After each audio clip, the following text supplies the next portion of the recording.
So the way it works is that a series of codes get slowly revealed. And then you have like to, letter by letter. Yeah, and then you have to decode them all, and then you get the thing. And it turns out that it was, if you basically get like the first two, then there's a program someone wrote to just brute force the rest of them. And so, yeah. I haven't played the game enough. I basically haven't played the game. Okay. But I have looked into it, and they intend the nukes not to be PvP stuff. Yeah, you're not supposed to aim it at people's camps. No, it's supposed to be you fire it into this zone, and then everyone on the server goes into that zone to like fight. Right, fight because angry whenever mobs. you shoot nukes into an area, One sec. Hey, Heather. You had to redo one story, and coming up next also had to be redone. Yes. Okay. Also, could you look for a graphic? I forgot to ask for this. A graphic of the Suicide Squad skins for PUBG. Yep. shouldn't be hard. They kind of look mediocre. So Yeah, you'll know Harley when you looks find okay. them. Joker looks like the normal PUBG guy with green hair and like some white on his face. Yeah. It's really He bad. basically looks like a dude who's like, well, I'm at this Halloween party. Yeah, I'm here now. Yeah. Hey, everybody. But yeah, the whole point of the nukes in Fallout 76 is to like buff monsters in other areas so they get super hard to kill, and then you get better drops. It sort of creates like a PvE instance thing to, Yeah. to Assuming play that's with. Something you want in the story. and Ideally, yeah. Sent to you here. Yeah, no. Ideally in the story, and if you just sort of roughly put it in there, I can fix it. So yeah, It's I find it actually it's funny because nukes are effectively the raid mechanic. Yeah, kinda. it's funny just because I was actually just looking at a video the other day talking about some of the stuff about like how they figured out the like Enigma cipher and other stuff. Oh, yeah. The Colossus and various other ciphers during World War II, which is totally mind blowing. The kind of mathematics required to figure it out. Even this video that I was watching, which was like a for dummies kind of explanation, trying to get it as clear as possible, was still like, wow, the fact that they could do that is pretty amazing. But it's funny to see that, and then see what they did in the game. Like, because of course in games, the requirement, like, you wouldn't want to have the point is that the nukes go off, right? Like, Yeah. They don't want to have the code so good that nobody can get it. Otherwise, that's like a whole gameplay element of your game that nobody gets to experience. Exactly, yeah. Like, it's like you want people to be able to set the nukes off, because that's what they were designed to do, is to be launched at some point and to be exploded and cause massive amounts of damage. Although one would argue perhaps maybe that's how Fallout got to be the way it is. Yeah, yeah. It's also, I've been playing Batman Arkham Origins. Oh yeah. Which is fun. It's great, but it's funny because you have this like the cryptographic cracker password thing, right, where you can like hack stuff. But the hacking is like you use the two sticks and you like have to put one into one position and one into the other position, right? Like, it's super simple hacking, and it's like you decode like one half of the password and the other half of the password, and they're always like really dumb passwords. You're like breaking into a bank vault and the password will be like money stuff or something. Like, it'll just be Bank vault. Yeah, like it'll be like the stupidest passwords. You'd be like, I don't need a special password cracker for this. I probably could have just guessed that one. Is the password Vankbolt? I'm so close to this. Yeah. Vankbolt. So what did we lead with? First story NFL was Fortnite? the NFL thing. I think you sort of covered all that. I kind of just nailed it all to the ground, and apparently It's- you can't buy more skins now because there was Yeah. a limited time promotion. But The one It's- that what I was going to say, what's funny about that is the take on that I was sort of thinking, like, you took it in a different direction, which I really liked. yeah, The article that I was looking at its main thing was talking about, as do many people in this world, NFL players also play Fortnite. Yes, Yeah. they do. And I so mentioned people, that in the Today. yeah, people are talking about either being killed by themselves, by someone dressed as themselves, or being killed by their teammates or rival team members. Yeah.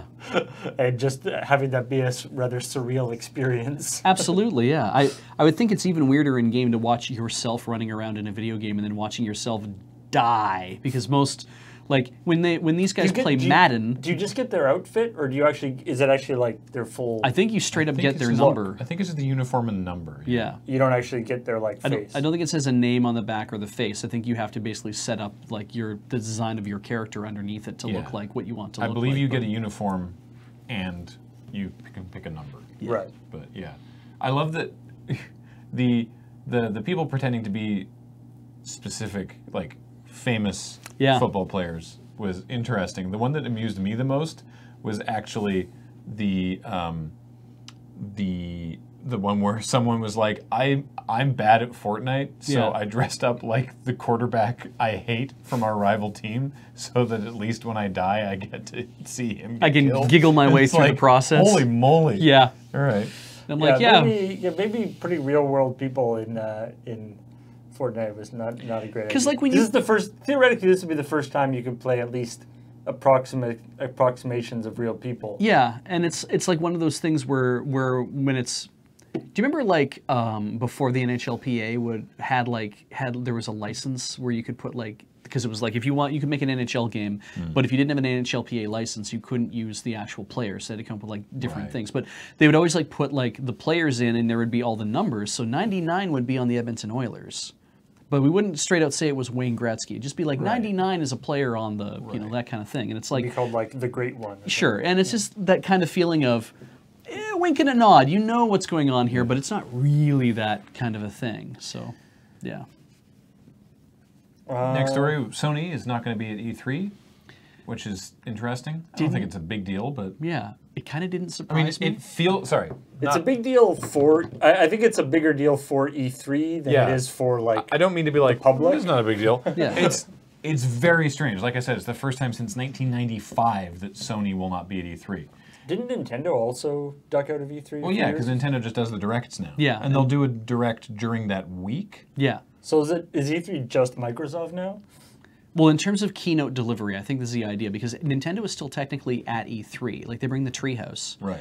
But then they just basically do a bunch of streaming and stuff and they're like, here's the direct, and then we're going to cut to the Treehouse later and show you all the stuff that's going on. Yeah. But they never do a keynote at the event. So that's the other thing, Edgar Ware, is that the PlayStation Experience is also canceled. Which is that's Sony's Nintendo Direct kind of thing. Right? Okay. The PlayStation Experience is like where they also do announcements. So they're going to do some sort of essentially like an Apple event where Apple just goes, we're having a keynote on that day. Yeah. A keynote of what? No, we're just doing the keynote part. Yeah. On this day, show up. And I assume that's just what Sony's going to do. Yeah. So, and it's probably to the point that it's like, they just don't feel like, why do we have to do this on E3's schedule? Why do we have to pay E3 for this? Why do we have to make a big thing? Why don't we just do our own show whenever we want to do it? Yeah, it hasn't hurt Nintendo at all to do it. And for Sony to basically say, we're going to pull out entirely, that's kind of unprecedented. Because, like I say, Nintendo still goes to the event. They just are like, we're not participating in the same sort of scrum that you guys put to work. So now it's Microsoft, EA, Ubisoft, and the PC gaming show presented by Asus. Who presents the PC gaming show? It's Spike one of the TV? No, it's one of the CPU manufacturers see, or okay. graphics cards manufacturers. Oh, then AMD maybe? AMD. Or, yeah. That's who it is. Okay. Yeah. So the other reasoning I've heard behind it is that all of the things that they announced at Bethesda, yeah. last E3 haven't come out yet. So Ah. like they don't have new stuff. That's fair. Yeah. It's like, and I mean, why not? Why not do you, I know I understand the importance of hype as a guy who took a lot of marketing courses. I understand that keeping your name in the public consciousness is important, but when your name is associated with stuff that you haven't actually made for people yet, that starts to get a little grating. Yeah. But you know what I'm more excited for? I would love to see E3 like, because I was going to write about the story and I wanted to basically take it in the direction of, I just want to see what's going on in Kentia Hall. the really ridiculous place where all the weird games and the unusual peripherals and the strange shit that companies from like the places you never heard of show up and they're like, here's this odd game that we've made where you get to be a cow, but the cow it's not in a farming sim, it's a dating sim, but in the dating sim you have to shoot bad guys and it's all third person and like that kind of stuff shows up and you're like, I have no idea what to make of any of this. And you've sold 100 million copies of this already. It's like, what? Yes. Yeah. So yeah, that's another good point, John Dare, is that people now are always doing their announcements further and further in advance of E3. Yeah. To try and get out there ahead of other people. Yeah. Right? And so now it's like, E3 is, well, the Devolver press conference isn't really an E3 press conference. It's Devolver fucking around. It's a half-hour video that they play, which is a very funny video. All right, what else we got going on here? The Xbox, what we're deciding to call the Xbox Zero. Yeah. Yeah, it's, I mean... Xbox One Zero. Yeah. It's interesting because it's... I understand the desire to buy physical copies. Yes. I totally get that. That said, I think it's safe to say that Microsoft has the data that is fewer people. Yeah. I haven't bought a physical video game in a very long time. Yeah. Whether it be on my PS4 or the PS4 is here. Same for me. It's just easier. I don't have to go to GameStop and like pre-order at GameStop to get one of the 10 that they might have on launch day. It's maddening. Or I could try and go to Best Buy where they have a bigger selection, but they don't do pre-orders, but they might not have it. Or you buy it through Amazon. And you're like, it's supposed to show up today, and then you're like 3 days late. The Amazon person doesn't find. Yeah, Yeah. It's just PlayStation Store, download the game. Yeah. Right. It's certainly that way on PC now. And you mentioned phones, and even on consoles, and like Paul mentioned, which we just talked about in the story, is even if you do buy the physical copy, it's like, okay, I have the disc, and you put it in, and then the PlayStation goes, cool, I'm going to need 2 hours to download like 50 gigs of stuff. Red Dead Redemption was 100 gigs with the disc. With the disc, it was 100 gigs. And so it's like... Yeah, and I mean, there's a lot of... and there's, half the time, there's games now that have day one patches that are the same size as the game. Mm-hmm. Yeah. Because of however they compress the... Yeah, however it all got chunked together. When they change anything, it's like a 50 gigabyte download. So it's just like, okay, so now the disc isn't actually doing anything. Yeah. It's always online. I mean, we're past the point where consoles pretty much always have to be online. And I get the, like, I still buy physical. Heather and I try to buy physical in the house because there's something about having an artifact that's very nice. Which I do like and appreciate that. Yeah. But there's also the sense of, like, I also think about preservation and archiving. And there's also value to that because I know that, like, in the future, if somebody wants to unearth a copy of, let's just say Super Mario Odyssey for whatever reason, but if that, and you're like, I want to see this and I want to experience this and whatever, or I want to be able to show this to people, like this is 50 years from now, I want to be able to show this to people that this is what this thing was. It's like, as long as the text still works, as long as the other things still work, okay, great. But if you're like, but I also want to show off Hollow Knight, because Hollow Knight was an amazing game and I want to talk about that or show that off or whatever, it's like, yeah, that's digital only everywhere you go. What if those guys don't ever have it out anywhere, or what if? And that's a popular game. Doesn't even Odyssey need to check into? It might even need servers? to. Like, I think you can play it offline that's the bigger, for a while, right? Like, because that's the thing. Buying physical or digital these days is not anymore the problem with. Like I can get a SNES cart and plug it into an SNES or the like Superboy or whatever, and it'll run exactly as it used to do.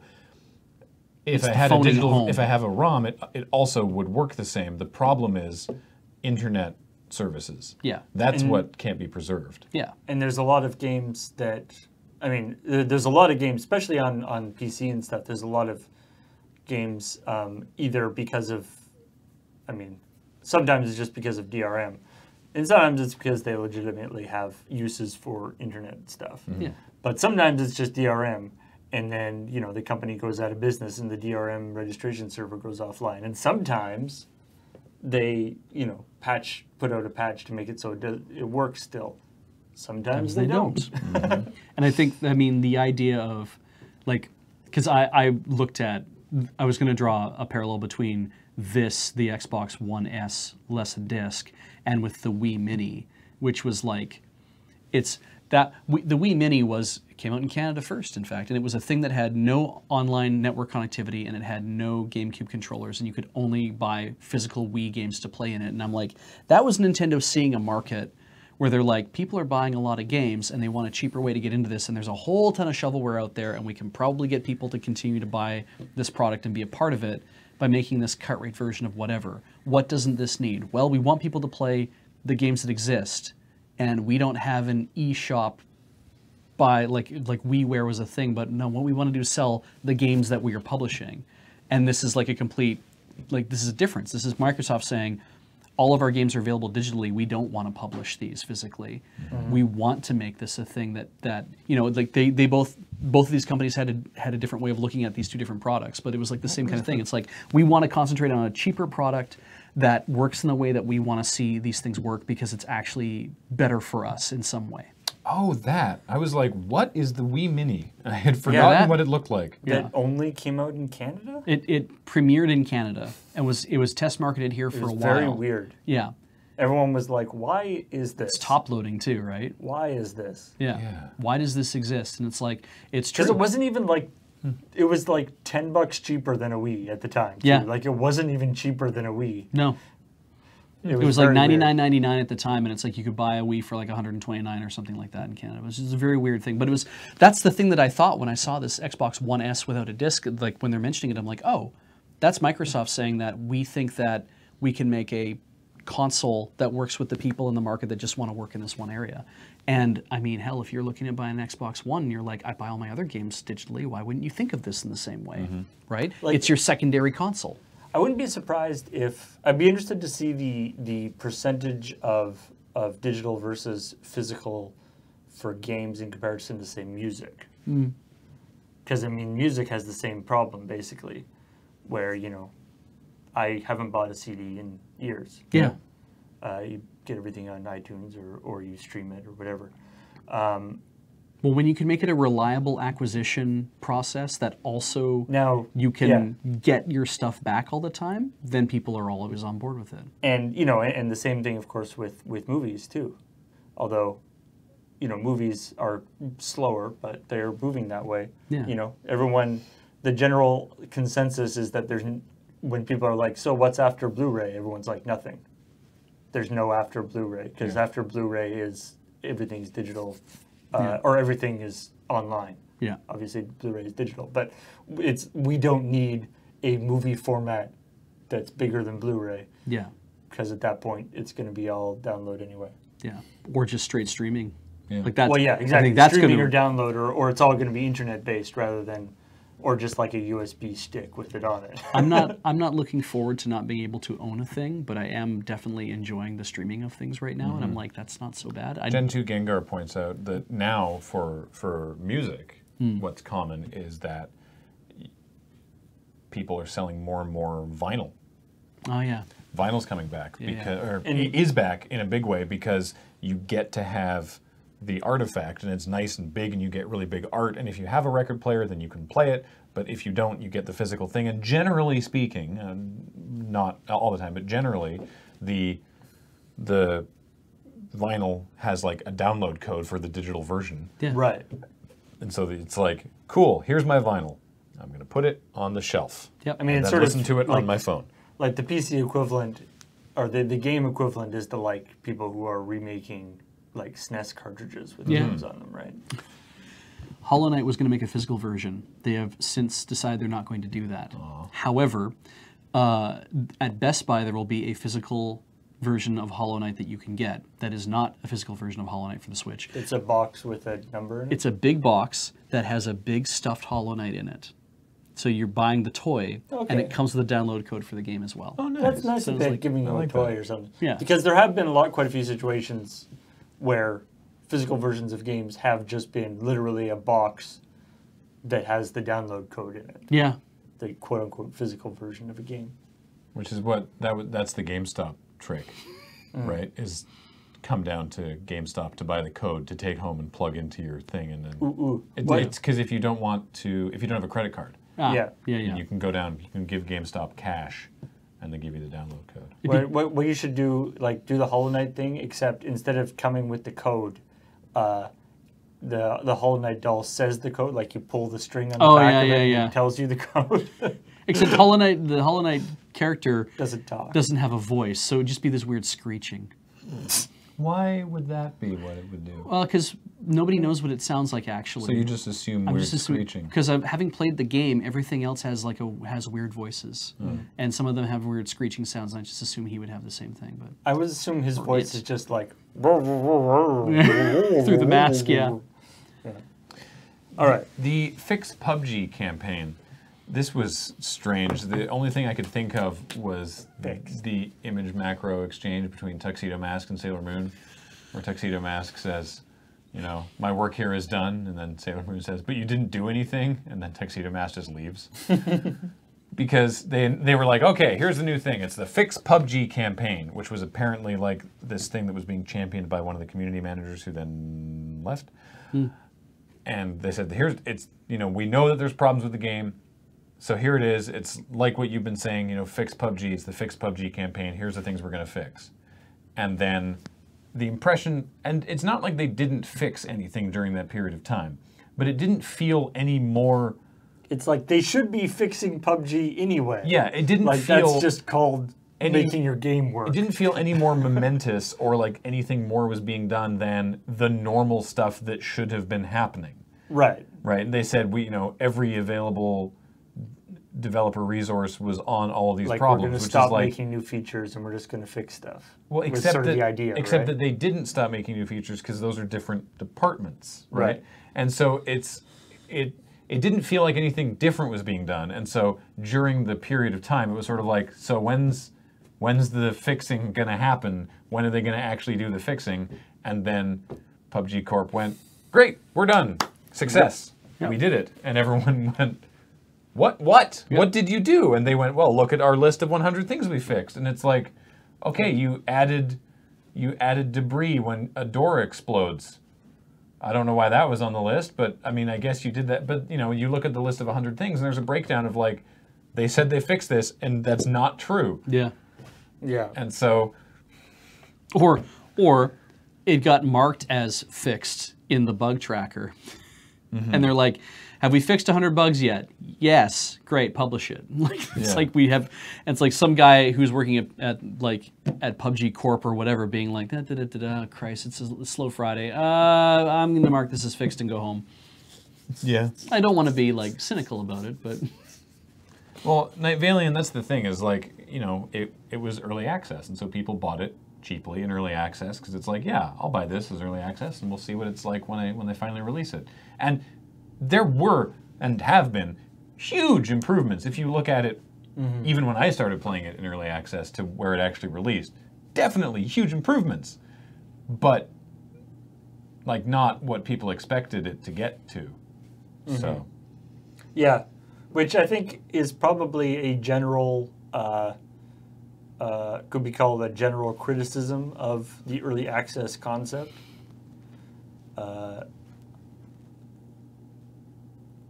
Too often I've found that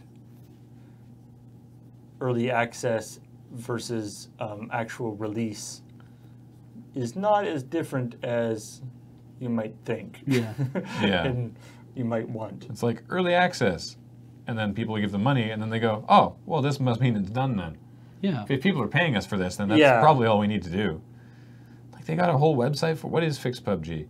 It's a month-long campaign to deliver the changes and improvements you've been asking for. We've created a roadmap with specific details, and it will update it as we go. And here's the roadmap, and they claim to have hit the things on the roadmap, and here's their log, where's a bug fix. There we go. There's their 100 bugs that they wanted to fix, and they said they're all completed. But the game doesn't feel any better. Yeah. So. And then there's the Fallout 76 with the nuclear launch codes, which we kind of talked about. Yeah, which we sort of already talked about. Yeah. By the way, look forward to Fallout 76 crossing the streams this Wednesday. It's going to be myself. Oh yeah. I'll be in the studio here, and I'll be joined remotely by Ben, Adam, and Serge, and I'm very excited about it. If anything else, it's going to be a fun stream. I don't know anything about the game. I've heard mixed things, but I'm excited to get in there. All right, stories we didn't cover. Yes, I didn't actually read this one, but I love the headline. The Jurassic Park one? Yeah. Yeah, there's a great interview with the head, the lead designer from the Jurassic Park, the old Jurassic Park game. It was called Jurassic Park Trespasser. Oh, Trespasser. Which is I've been trying to get this working for Watch and Play because apparently it's terrible. It's notable for being very, very highly, like it's sort of Daikatana style. Like it was extremely highly anticipated and incredibly disappointing. Yeah. And there's an interesting article from the developer basically talking, basically saying the game sucked because I didn't know what I was doing. Yeah. Like I was too. I thought that I could do this thing, that the technology was clearly not there at the time. Yeah. And I didn't know. And I was amazing. And I was I was sort of this. I was kind of full of myself because I was a really talented developer, but I didn't know how to like manage people at all. Yeah. And so I was basically designing this state-of-the-art new physics engine, which is apparently this guy's forte.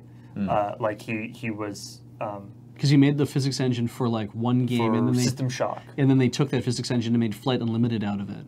And so, oh wow, yeah. So like he was this very talented programmer, and so he was, but then he became the lead on this Jurassic Park game. So he was like designing from scratch this new innovative physics engine while also trying to be like the developer, like the development head of the game and managing the whole thing. And what's fascinating about the story too is that it's like he even changed companies to do that, right? Like he went to DreamWorks to go do that thing, and his thing of like, I didn't realize that while at Looking Glass there were so many people looking out for me, like trying to shield me from shit, and now all of a sudden I was catching it all from people who were like as he says, Spielberg level people he was catching hell from to have like development done. And I was like, ooh, oh yeah, it sounds rough as a 25-year-old. Yeah. Yeah. I mean, I think there's like one of the interesting things, like Trespasser is one of those games that, hugely ambitious and, failed, but apparently had a lot of weird, crazy, interesting stuff in it. Most notably, with the physics engine thing, everything was like physics-y. Yeah. By which apparently was horrible in the game, but even stuff like just picking up an object, you had to actually like do like That's why I really want to play it for Watch and Play. It's like Surgeon Simulator. You have to actually, probably not that bad, but you have to actually like go and pick it up as you would, which is one of those things that sounds really exciting when you're talking about it, but is actually a horrible gameplay thing. Yeah, that's why sometimes I will have that thing when I'm watching these E3 press conferences or just any sort of interview with a developer when they're like, in the game you'll be able to do this, and I'll be like, that sounds awful. They're really excited about like, we've figured out how to perfectly replicate X in our game, and I'm like, I don't want. Does anybody want that? Yeah. Like, cool, I guess that you could, but no. I don't want to watch my horse's balls shrink in the water. Exactly. It's like, no, I'm glad you thought about that, but you know what? It's as far as a list of things on my checklist for stuff I want to see in a game. It's like, I don't care if that's in there or not. Maybe they could have spent the time it took them to make the horse balls shrink in Red Dead Redemption 2, to make the horses not walk into a tree when you go into cinematic mode. Yeah. Maybe that. See, it doesn't work that way. It's a different team. Also, just it's the horse ball shrinking team was specifically where you can't just move resources around. There's like so that. many things I've heard about Red Dead Redemption 2 that are just like, just don't make any sense to me. Two quick examples. Why is mount your horse and punch the same button? Yeah. Because if you're not in the right place, you just punch your horse and then they kick you in the head and you die. Yeah. Same thing with talk to someone and draw your gun on them. Yeah. Same button. If you're not in the right position, whoop, You point your gun at the shop clerk. The whole town's angry at you. You fail your mission. What were you thinking? Yeah, that's like NES level fuck ups where you're like, I can say fuck on the stream. This is so great. Rockstar, come it's on. like you only had 2 buttons back then, so you had to be conservative about how to do things. But it's like you have so many choices for shit you can do. Why not gate a little of that or help make some intelligent choices? You know, like Jesus. I'm just imagining you just go up to talk to somebody and then accidentally punch your horse instead. Yeah. Hey, hang on a second. Yeah, all right, you let's walk have a up to the conversation. shop clerk, you press talk, and then you teleport outside and punch out your horse. Anyway. What else we got going on here? Well, the owners of LoveRoms.com and LoveRetro.co Oh yeah. have Same people have lost their. lost the lawsuit from Nintendo for distributing ROMs. Or rather, surprising, have come to shockingly. a settlement with Nintendo Yeah, for about it. $12.2 million, which is money Nintendo will never see. Yeah, it's generally considered to be Symbolic. symbolic. Yeah, A fascinating- Nintendo might have overestimated the amount of coinage people are making on ROM sites. A fascinating little piece that's in there was somebody saying that in the settlement, though, it does dictate that both sides will be paying their own legal fees. And I'm kind of like, that's interesting that's a stipulation that somebody wanted to point out. That's like, yeah, there's no money here. But what it is basically meant to be, and they had to hand over all their Nintendo games. No. Like, and I kind of went, ooh, that's rough. Like, you have to hand over all the Nintendo hardware you've ever owned. Really? Yeah. What? Yeah, Really? apparently they have stuff. missed that. It says they have to hand over their games and their consoles and everything, and it's like that was part of the weird. thing. Yeah, I thought it was weird too. I was like, oh man, you know, that's one thing to be like, I run this incredibly they popular like, website, but So do they have like an injunction from buying anything from Nintendo? that I anymore? don't know. I don't know if that's a part of the settlement or not, but it was just like, Like, I can see maybe like stuff that they use to rip games, although I would be Right. surprised if they were actually the ones doing the ripping. Yeah. I mean, if you think that you're at risk of having them do stuff with your IP, They further have to hand over all Nintendo games and emulators they have at their own expense. On top of that, the permanent injunction requires them to sign over the URLs to Nintendo.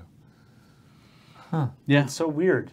it's the little details that really made it a fascinating settlement to me. Is that it was like all these little things they wanted to bring up, but Oh man, Yeah. now I just want them to be like, they have to like come over and then like they put the like Nintendo Zapper on the table. yeah, just hand over your gun and your badge. You're off the force. You're a loose cannon. Wow. Though you guys did bring up, and I have to agree, that the idea of emulating games in this way is something that makes no one any money at all. Yep. You know, like you're basically relying, because nobody's paying for them. But there's that sense of like, there's 3 different people, right? There's the person who's like, I want to buy that. Wait, I can get it for free. There's the person who's like, I don't know if I want to buy that. Maybe I can get it for free. And then there's the person who goes, I don't give a shit about that. I can get it for free. And it's that first person is the one that you're losing money on. And that's never who they take into. They take all 3 people into account when they're making those piracy declarations. They're like, all these people downloaded. It's like, yes, but We've lost so many. Yeah. yeah, and it's like you didn't, because two of those categories are full of people who were not giving you money yet. That person was ready to give you money. That's the sale you lost. And I mean, yeah, it's particularly weird because like in the last 5 years or so, Nintendo has, obviously Nintendo's been putting out their games in retro consoles or virtual console and stuff for years, but we're at the point now where they're literally using, in some cases, the same emulators that people at home would have been using on their home PC. yeah. In some cases they're using variations on open source emulators. Yeah. So it's literally the ROM and the emulator that everyone could access anyway, or could access through these things that Nintendo is now selling. Yeah. I mean, the argument I would make in Nintendo's defense on that side, though, too, is that they are testing those games inside and out to make sure that every part of them operates like they did originally, which is why it's like why you're paying for it in that case, I'm sure. But yeah, the idea of them just taking an open source emulator and saying, well, the work's already mostly done, so let's just implement. I'm like, that feels weird and squicky to me. Like, I hope they paid someone for the effort they put into making that thing, but Thanks, String Cheese Riot. I'm sorry that the sub thing isn't working for you, but I appreciate that. But yeah, it's a weird. All the arguments that possibly arguments that hold up in different amounts for normal video game piracy. Certainly, when we're talking about like legacy ROMs that are not available anywhere to actually buy the video game, definitely tilts it more in favor of the piracy stuff.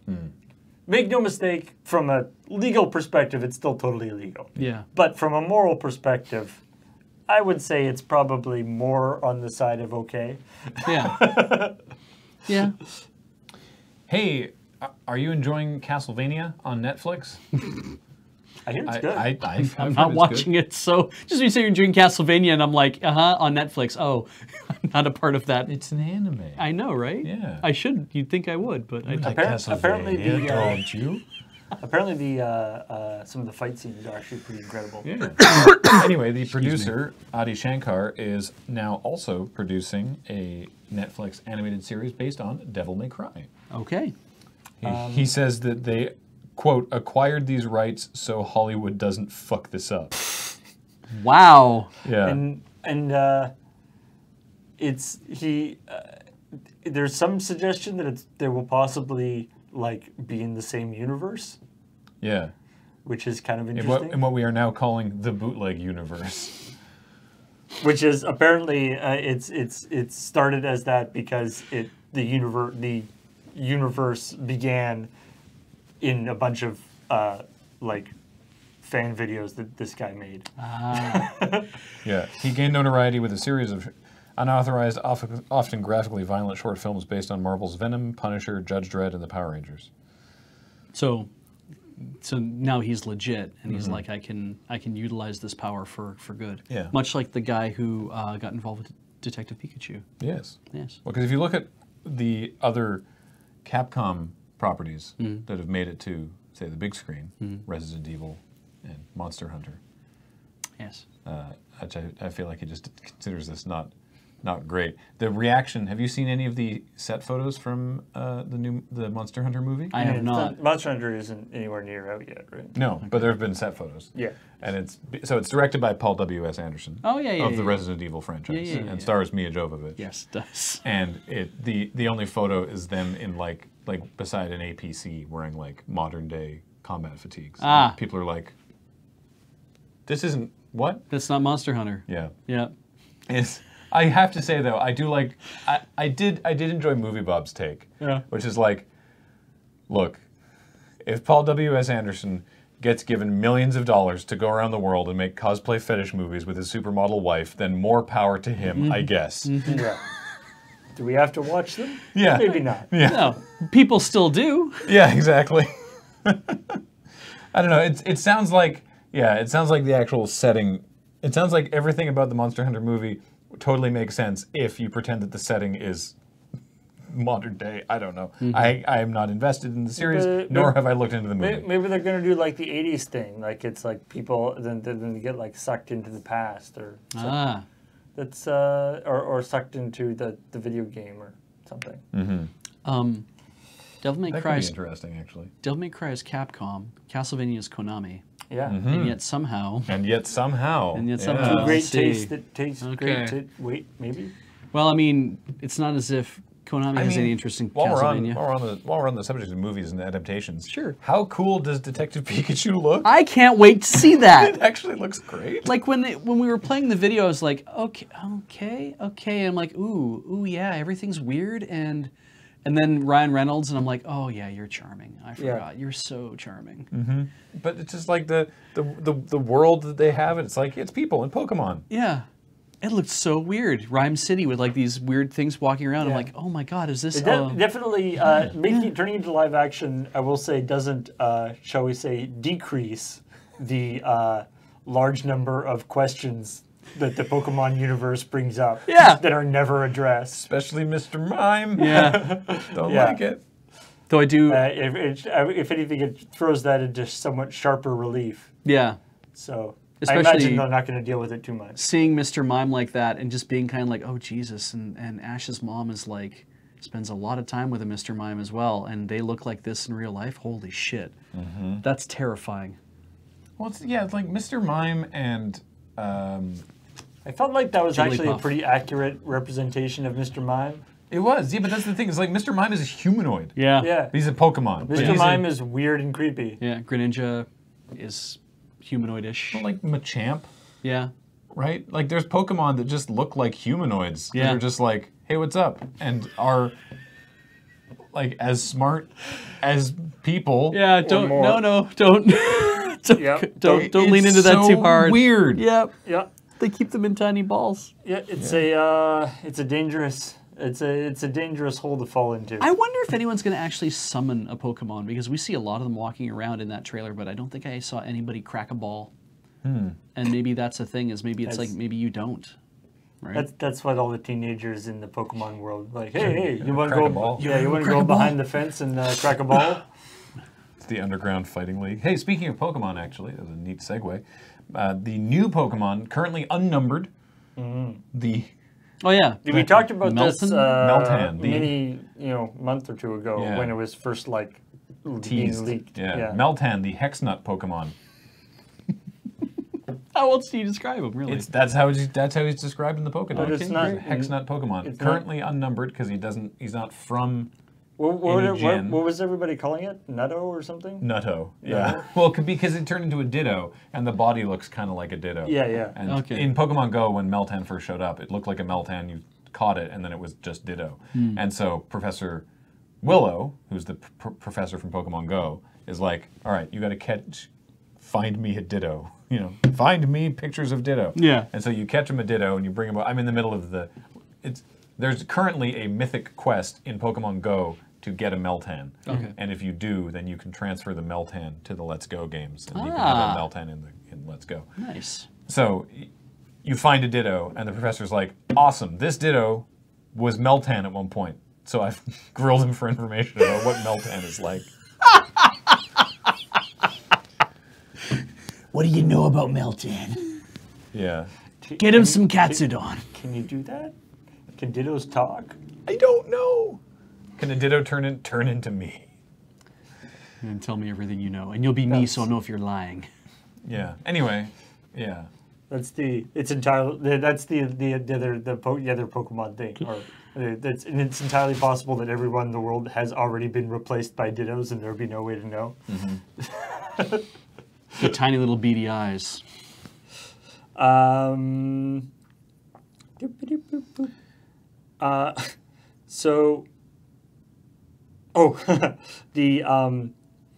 The Transformers trading card game, That was so cool. which it looks kind of nifty. I think it's actually made by Hasbro, isn't it? Well, I imagine they have to be a part of it somehow. Yeah. Right, of course it would be. So it has two sizes of cards.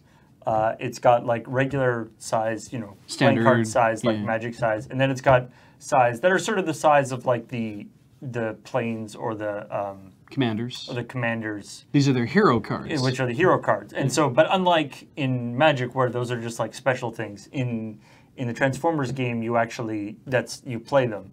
You don't have like a hand with some big cards and some little it's cards. out. But that's how you play it. That's how.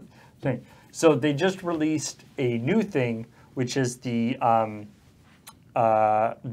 Metroplex deck, which is a new boy. kind of in the game in the show. Metroplex is like the Autobot city, Yeah, he sure which is. is also a robot. Yeah. And so to represent the fact that it's a city, the card is like twice as big as the previous cards. So I feel like we probably have like a Shivan Dragon or something. Oh yeah, we have like a Chaos Orb. Oh, yeah, yeah. But it's like locked You don't damn need it. to get it, Yeah. but yeah, it's but it's like a huge. foot high. It's like twice as big as the big cards. It was as big as a dude's face, is how he put it. It's this Metroplex is as big as my face, and it's kind of like, yeah, that's a big card. Which That's, is- Which is actually that's super cool. I love the idea. And then you play that, and then you can flip it over to two sides, and then like in the one side it can then create like three Yeah. of the large size guys. So I own a Metroplex. The actual like robot. Yes, and not like I owned a Metroplex. I own a Metroplex. I still have my Really? childhood Metroplex. That's amazing. And Scamper and Slammer and Six Gun, I think his name was. So the deck comes with the big Metroplex, and then with those three guys who are part of the actual city, like we're included with Metroplex. The little tank dude that if you take him apart, he becomes extra guns, and like the turret. Six Gun or whatever, he becomes a turret as well for Metroplex. Like they all kind of integrate in different ways. That's amazing. Yeah. Six Gun is part of it. It's the guy that Turns into a gun. Well, no, but the guy that Alex has that told the story Oh, about. he told the story about breaking his friend's Six Gun. Yeah, Ah. that's from Metroplex. I forgot about that. It's just a thing that folds over, and then it's like, no, these. Apparently easy to break. Yeah. Apparently so. I kept mine in great condition. So anyway, yeah, tough for the old deck boxes though. I guess it would be. It's like Commander, yeah. But so I guess you would almost want to keep your deck in like a binder, and have like you could have like Just a sheet. But you have like the 3x3 for your regular cards, and then 2x2 for your big guys, and then just one yeah. one thing. That's, Metroplex, or you get to like Unicron and you just pull out like a sheet of A4 and you're like, well, yeah, like basically like the hypersonic dragon we have. That's like yeah. Oh yeah, on yeah. foam core. Wham. I feel like we did this as a crap shot. I think so, yeah. Omega Supreme. I would love to get myself. I had a Jetfire back in the day too, and God, they not cast iron, but die cast. Metal. They were so good. Anyway, That got sold on. Yeah, That's- I had whichever one was from a Macross. model. Yeah, that was that Jetfire. Jetfire, yeah. Which they also called Skyfire in the series for some reason, but yeah. that's- I would totally get a Jetfire again if I could. it's like continuing my thing of being interested in Yeah, there's a normal size card. other and there's things Scamper, that Six other Gun, computer Slammer, game, there's the other Metroplex. card games do. Yeah. When this attacks and you flip at least white, white, orange, orange, blue, blue, tap each enemy and do 1 damage to each enemy. I have no idea How if any of the that game, works. if the game is any good, but I don't know either. They're called Titan cards. I don't think it's actually made. Is it actually made by WotC? I don't. I think it's just It's Hasbro. It's Hasbro, but not actually like WotC. I'm pretty sure Wizards is doing the design for it. Maybe I'm wrong. They definitely their logo is not on the front of that package. Yeah. All right, and finally, Yes. Thornbreaker, The Witcher Tales, which is ostensibly really good. It's speaking of card games, so it's whatever the Gwent. Gwent, the Witcher card game. What they did is they were like, everyone's playing Gwent and it's fine. It's basically, in the game of Gwent, like the computer game of Gwent, which they released separately from Witcher, it's, like any, like Hearthstone or any other digital card game. There's like a little tutorial and then you can play against people and stuff. And they're like, what if, let's just release this game called Thornbreaker, The Witcher Tales, that's like a 30-hour like campaign, like RPG, Yeah. but you're playing Gwent. Oh, neat. Okay. So it's sort of like the quote unquote campaign from a digital game, from one of these digital card games. Right. But like incredibly with like a story and voice acting, and it's like really involved, and like you play different types of games where like you're with your opponent has like various like fancy decks, or like a deck that only has certain types of cards, or different variations on the game that are evocative of the situation that you're in the thing. It sounds like really neat. But So a little while ago, CD Projekt Red bought GOG, Guerrilla Games, which and continue to use it as normal. And so they put this out as a GOG exclusive. They only sold it through GOG. yeah. And Because they felt that the feedback they were getting from the community is that the desire for this game was very high. the thirst could not be slaked. CD Projekt was, created GOG? I thought they just bought it. Yeah, I can't remember. Okay, I guess they founded it. Huh. Cool. All right. Well, So they were like, let's only put it in GOG. And it turns out that was not a great idea if you want to sell a lot of copies of things. So they had this interesting earnings call where they basically were like, so we didn't sell as much of this as we were hoping. We think that's because our storefront isn't very popular. Yeah, We should have put it on Steam. Yeah, they're which has got to be somewhat humbling. Yeah. Yeah, apparently, a lot of people didn't know that the game was coming out. I mean, I had never heard of it before this. Yeah, didn't know the game was coming out and didn't go and buy it and didn't see that it was available to buy because basically CD Projekt Red sort of was like, everyone knows about this and there's a huge demand for it. So we'll just release it on GOG and then we'll make even more money. And then when they released it, people, they realized that there's lots of other people. They were just getting only the feedback that was like, we want it and we want it now and we all know that it's happening. And then it turns out, It's the old like snakes on a plane problem. It's incredibly hard when you're trying to market something when you're trying to notify a community that something exists, that you are in the midst of doing something, and you're like, everybody knows about this because we've been talking about it constantly. And then you show up day of to be like, now is the time that we do the thing. And people are like, I had no idea you were doing this thing, right? So we'll be at PAX Unplugged, November 30th. That's when that starts. And if you want to see 4 of us there, that's in Philadelphia, and you still have time left to buy tickets. Beej, Alex, Adam, and Corey will be at PAX Unplugged. I have no idea how to communicate with more people to let them know. We do our best. We do see it so much through here. We do it so much through Twitter. Clearly, but when we were at PAX Australia, people walking in, were like, I had no idea you were going to be here. And I watch your stuff all the time. And it's like, I don't know how to get a hold of you. I don't mind when people are like, oh, I didn't know that. It's like, okay, I'm sorry that you didn't know that. I only care when people are like, you got to get better at telling people stuff. And I'm like, I will put you into the ocean. Yeah. It's very difficult. Or like when you see, my favorite thing is like when we're doing a stream and people will come onto the chat and be like, ooh, surprise, secret stream. Yeah. And we'll be like, was it supposed to be a secret? Yeah. We tried to tell everybody, sorry. Yeah. Yeah. I mean, we can put you all on a mailing list, but that won't work. I mean, that happened with Desert Buzz this year. Did it?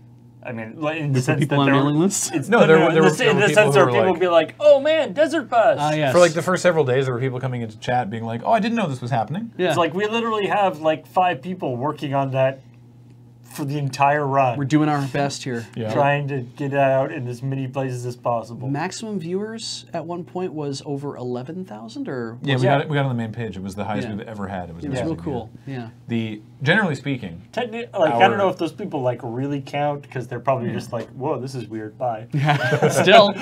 generally speaking, our system now for getting information out Yeah. is to do a YouTube video, the YouTube updates, and then point everything else there. Yeah. Right? So it's one thing, and then our Twitter goes, go watch this YouTube video. And we post the Discord saying, go watch this YouTube video. And Cross your fingers. not just Twitter and Discord, any places that we can. And that's the I think it's the best we can do. Yeah. So we're trying over here. Yeah. So that's all the news we have. So That is all the things. Obviously, during Desert Bust and stuff, other things happened. But this is only like, there's no point in talking about news from like 2 weeks ago. That's 'cause fair. Everything changes in the video game industry. Yeah. So if we missed the story that you were like, oh, well, it's I tend to, when I'm looking at stories, I tend to weight stuff towards more recent stuff higher Yeah. You in want terms of interest. This show works very well, I think, when it's timely, definitely. Yeah, I mean, it makes me sad when like really interesting, cool news comes out on like Tuesday. Yeah. And so by the time we come around again, it'll be old news and nobody will care. Yeah, unless there's a really good gag involved. But the you had brought up that Reggie Fils-Aimé went on record to say that there's going to be no N64 Mini in the foreseeable future. Not to say they'll never make one, but there's probably not. They're probably not going to make one, and that their position was like, The Classic series was meant to be a stopgap until we could get Nintendo Switch Online running as a way to offer people games, and we got. I'm kind of like, that could be a story, except that I would just rant for a while. There's really nothing funny about it. I'd just be like, yes, that makes perfect sense. Of course it does. You know, like, so anyway. Lindy the Panther, we don't necessarily, like, giving bits, which we appreciate, and thank you, doesn't necessarily correlate to responding to your message. That said, I have no opinions on Project X Zone. I've never played them. I don't. Oh, that's that Sega game that mashes all the Sega people up into more Sega. So I actually don't have zero relevant to answer to your question with. Sorry. Right before Desert Bus, like the checkpoint right before Desert Bus that we ended up sort of not doing, because we were getting all set up for Desert Bus. Yeah. I went on to the chat and I was like, no checkpoint this week, but here's the Checkpoint Express Edition, which is, I forget what exactly I put in, but it was just like, people are mad at Blizzard, people are mad at Ubisoft, and this other thing is dumb. Oh, Microsoft bought Obsidian. Oh, right. Oh, yeah. That's kind of big. Yeah. That's all I know. But it's one of those things where it's like, that happened, but we don't know what the implications of it are going to be for possibly years. Yeah. So, there we are. Okay, should we do the subs? Yeah. All right. Let's see if this... Oh, and In Exile? I did not know that. No longer in exile, I guess. They came Cool. back. All right. They're back. To be subsumed by the greater behemoth of Microsoft. Yeah, they're going to long for the days that they were in exile. Yeah. All right. Gekiori, you know there will not be a Tap Tap today because we would have had to record it before. And there was no Moonbase until Saturday. Yeah. It's still not quite... There's some work to do. Yeah. All right. Thank you. Starting with Brother Brotha. Brutai? Bruta. Brother. I think, yeah. Thank you. You're a new subscriber. Perhaps someday we will, if you continue subscribing, we will get your name correct. Ha. The Manalik with a 31-month resub. Welcome back. Oh, that muffin didn't move much. Booster 6 for a full year. Welcome back. We got a lot of folks Thank today. you, Booster 6. So many friends. Nomi77 for 2 years. Thank you very much. MTV CDM with a 50-month resub. Welcome back. Octavia for 59 months. Welcome back, Octavia. Nimrod14 for 11 months. Thank you very much. Fizzster 1987, 2-month resub. Welcome back. And welcome back to Urist QWERTY for 4 months. Tubby125 for 3 months. Thank you very much. Quarkle 20-month resub. Welcome back. Good name. Sharoto. Ooh, I like that. For 17 months, that's prime numbers. Pharaoh Bender for 27 months. Nope. New subscriber. Is 27 months as a new subscriber? It's good. I know what I said. I'm glad. I'm not gonna... You want to run that back? Take 2? To be fair, I was distracted by what a Pharaoh Bender would be. I was thinking like Bender Rodriguez from, yeah. Oh, that He's makes just more sense. somebody yeah. who just like bends mummies. Oh, that's good too. Okay, I like Yeah. that. They're all hard and stuff. They got to make them fit. Cannons are an instrument with a 38-month resub. Welcome back. Clinch Eastwood for 23 months. I figure that's how you have to read that name every time.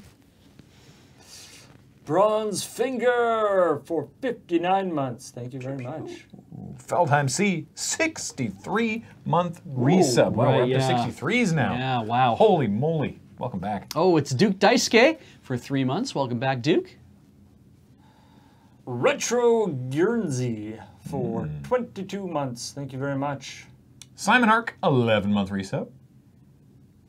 Zael250 with a 21-month resub. Welcome back. Roman Goro for 48 months. The 4 years. Very nice. Fit Orion with a 52-month resub. Welcome back. The Angry Red Bird for 15 months. Welcome back, Red Bird. Master 2505 for 8 months. The Pasta Master. Pasta Master. Let us head. Yes, we have We have longtime fans up in here. Who? Wait, that was me, right? Yep. Yes. Yep. Alan Byrne with a 9-month resub. Welcome back. It's like nobody has said that name yet. Oh, wait, I did. Wait, somebody has. It was me. Arctic Atlantic for 24 months. Big 2 years there. Welcome back, Arctic. State of Comatose for 5 months. You're doing very well being able to subscribe. Get some rest.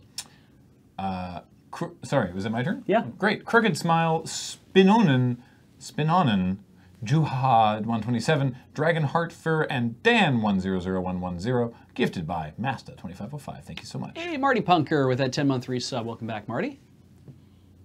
Damn, I'm pretty. 31 months. Buckminst, 15-month resub. Welcome back. Allness 49 with a 31-month resub. Oh, a lot of 31s showing up now. Kane SD for 59 months. So close to that 5-year mark. Coism, 28-month resub. Simon 40 Russell for 26 months. It's like a football play. I like that. Simon 40 Russell. Hi. Coco Moro for 6 months. Welcome back.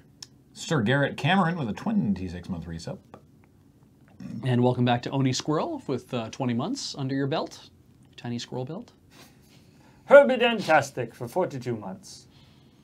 Chrono 2X with a 50-month resub. Welcome back. Oh, welcome back to Chrono Scrow. Wait, hang on. Was there 2 Chronos in a row there? For 2 months. Chrono Scrow. Chronosquircra. Peachy Prieto for 2 years. Woodenhead, 23-month resub. And Vera for 9 months. Congrats on sub, baby. Mike Smith, 916 for 51 months. Lucian 0451 with a 4-month resub. And Lopolio for 7 months. Welcome back. Roger Ivany for 3 months. Thank you.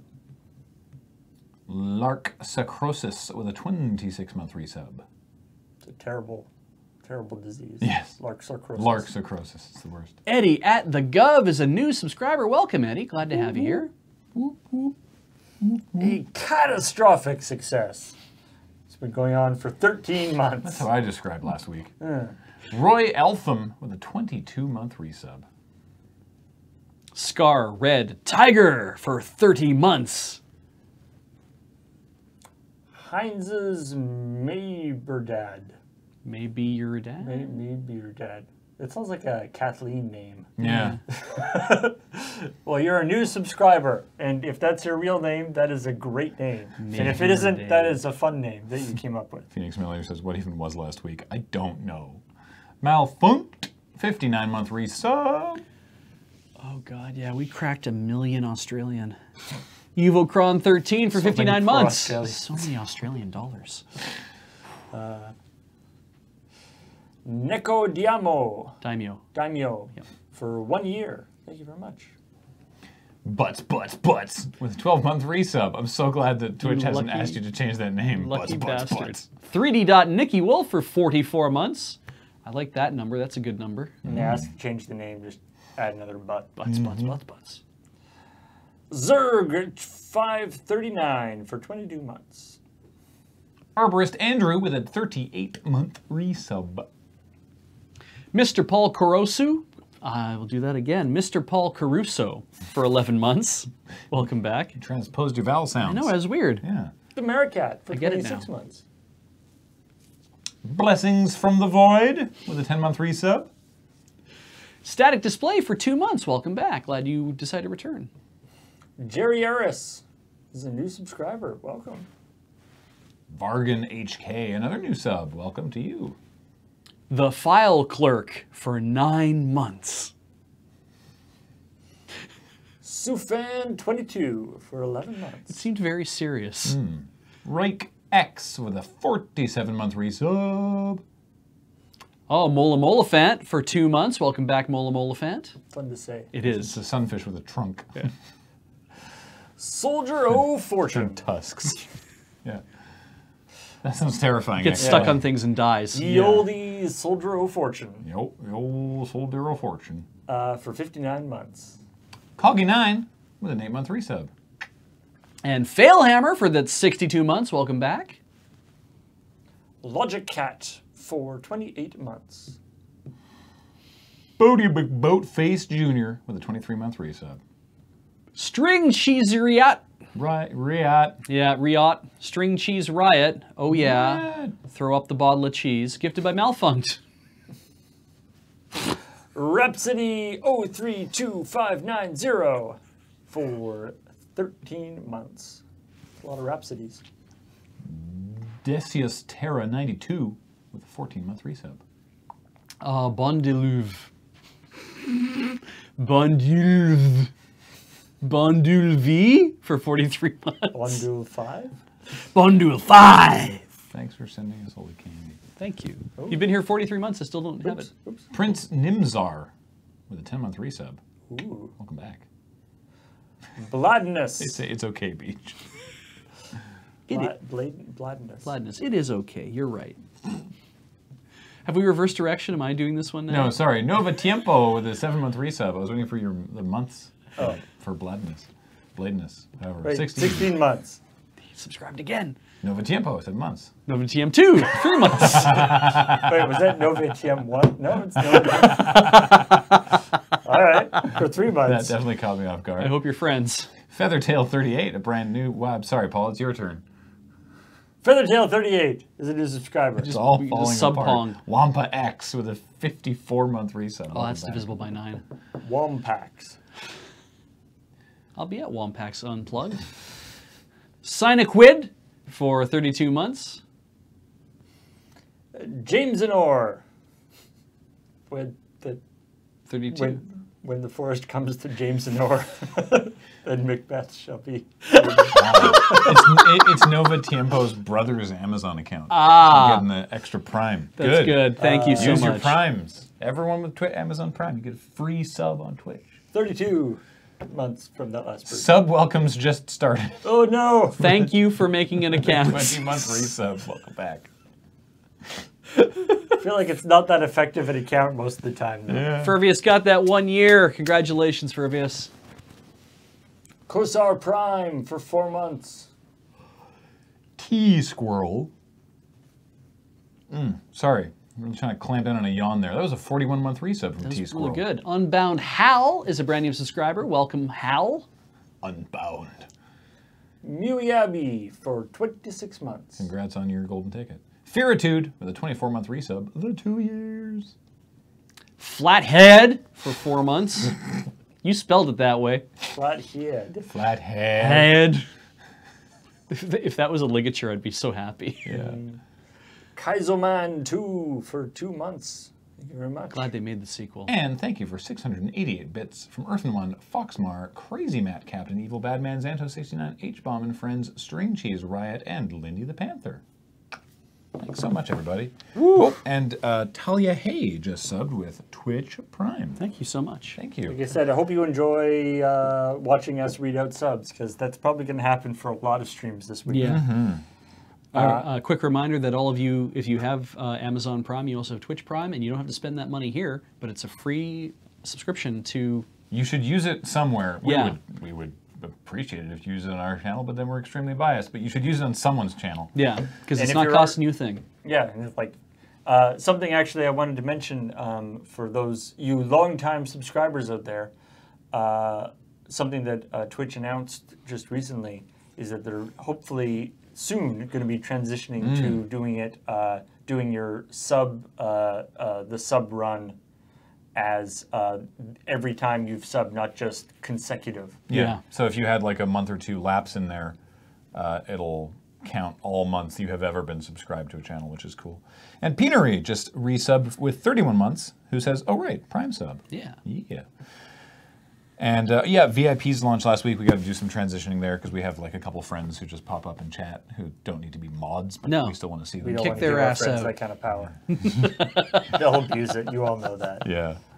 And yeah, so that's it on the Loading Ready Run streams for today. But tomorrow, buckle in because we're back and we're In full force. yeah, we're back in full force. Tomorrow morning, I believe James is back from 9 If you o'clock. will Good. it count if you subscribe between 50 different usernames? No. Couldn't pick a username. That probably won't work. No, sorry. So tomorrow morning, Such 9, is the fate of 9 not a.m. being able to Pacific, pick. James and Serge and Uno are back into modded Minecraft. Woo! At noon, it's New Day Tuesday. Heather is playing Pokemon Let's Go with Ben, and you're Let's Going with Eevee? Eevee! Nice. In fact, I believe it showed up today. We were awoken by the buzzer at the door. Which one did you get? Eevee. And Ben also got Eevee, and I got Eevee. Correct one. Yeah. Wow. Interesting. Poor Pikachu. Wow. Then from 3 to 6, it's Nobody likes the shock moves. one more with some PlayerUnknown Battlegrounds custom games. And at 6 to 9 tomorrow night is Talking Simulator. Cameron and Corey are looking at Cultist Simulator. Oh, yeah. So Somebody had Cameron do a reading from Cultist Simulator during Zeta, and he's like, I haven't played that. I didn't know he'd scheduled to play it after we were done, so it's funny. It's a good opportunity. nice. Dick's got Pikachu? Dix, what are you doing?